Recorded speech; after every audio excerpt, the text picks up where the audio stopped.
Afternoon, everybody. I am messaging y'all today to just go over some last minute notes. I know many of you are prepared to start the WIDA test tomorrow. I know there are some of you that are starting on Wednesday, but most of you are starting tomorrow. So I just wanted to give you encouragement and some last second tips for those interested in receiving those things. So over the next few days, I am going to email a YouTube video to you that has me just quickly summarizing the test that you're going to be taking tomorrow or Wednesday or whenever you're taking the test. So let's go ahead. For those who are still with me, probably about 10% of y'all, I'm just going to go over some quick notes. I know we've gone over this before, but it's been a long time since we've gone over this. So hopefully you'll find something that I say today, helpful. So we have, yes, why does it matter? Why does this test matter? Well, look, at the end of the day, a test does not define you, okay? And I have been able to see all of you grow from the second that you came into my classroom to now. Especially you eighth graders whom I've had for 2 years. Goodness, I can think of so many of you and how you have improved with your reading, your writing, your listening, and your speaking over the past 2 years. And that's the important thing. You know, at the end of the day, this test does not tell you who you are. This test does not tell you what you are worth. This test does not determine if you're a good student or if you're good at speaking English or not. All right. At the end of the day, this is just one way that you can demonstrate your English ability. Okay. But again, I don't want you to stress. I know this is important. I know we've been preparing, but it's just a test. Okay. With that being said, why does this test matter? First and foremost, it shows, it proves to your teachers, it proves to your family, it proves to yourself that you have grown in English. And for you eighth graders, it determines what classes you're going to take in high school, at least at the beginning. If you look at the slide right here, this tells you, you know, depending on what level, this is what you're going to be taking next year in high school. And I know there are many of you that want to, if you're in the twos, you really want to get to the threes. If you're in the threes, you really want to get to the mid to high fours. If you're already a four, I know many of you want to test out, and I get it.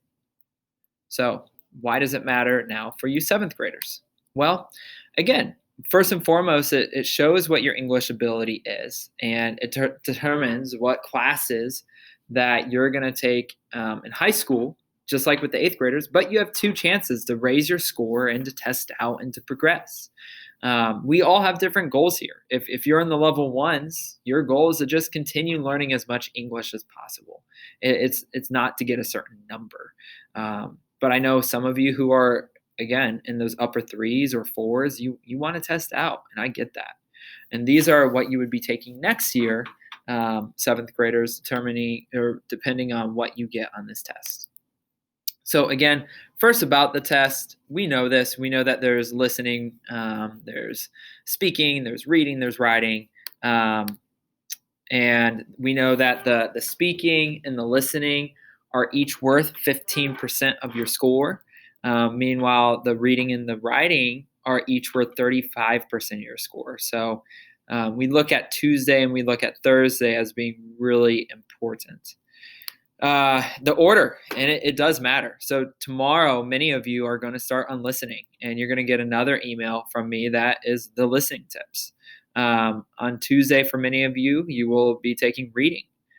For those of you who are virtual students and you're coming in on Wednesday, you're going to be taking those two tests on Wednesday. For those of you who are coming 4 days next week or this upcoming week, you'll be taking the writing and the speaking on Thursday, Friday. And for those of you who are virtual, you'll be taking that next Wednesday. But the order matters because the order will determine what your writing test is going to look like. The order determines what your speaking test is going to look like. Each part is really important. The listening and the reading, they kind of work together to determine, hey, the most you can get is a 6 if you're in tier C. Or if we do poorly on one of the sections, let's say listening, we have a bad day, and it gets us in this tier. The highest we can get is a 3.9. So it's really important that that we start off strong. Listening is usually our best, and we're going to talk about that in a second. But yeah, it's important that we start off strong with our listening and our reading. Okay. So that's a little bit about the test. And my encouragement to you guys is look, y'all are amazing. All right. We have learned through 10 months of a pandemic. We have learned 10 months of being at home, having masks on at school, not being able to see friends, not being able to sit in a table full with your friends, not being able to see your teachers' faces, all of those things. And you have already done so much. All right. And as I said, this test, ultimately, it's not what is important in life, right? It's just one test. But I encourage you. I know that you have tried so hard, that many of you have goals to advance your EL level, to leave EL, and I think you can do it. All right. A lot of people are saying, no, no, no. Yeah, this year, our kids aren't going to do as well because we've had the pandemic. But I think the opposite. I think that you all have learned more than ever because of what you've had to do to learn. And let's prove that. Let's prove that we have continued to demonstrate our English, and let's prove that it doesn't take a pandemic to hold us down. That you guys have been able to rise above something that has been so hard for so many people. So again, I'm going to give you emails over the next few days with each part. They're probably only going to be about 2 or 3 minutes, but it's going to talk about each part of the test.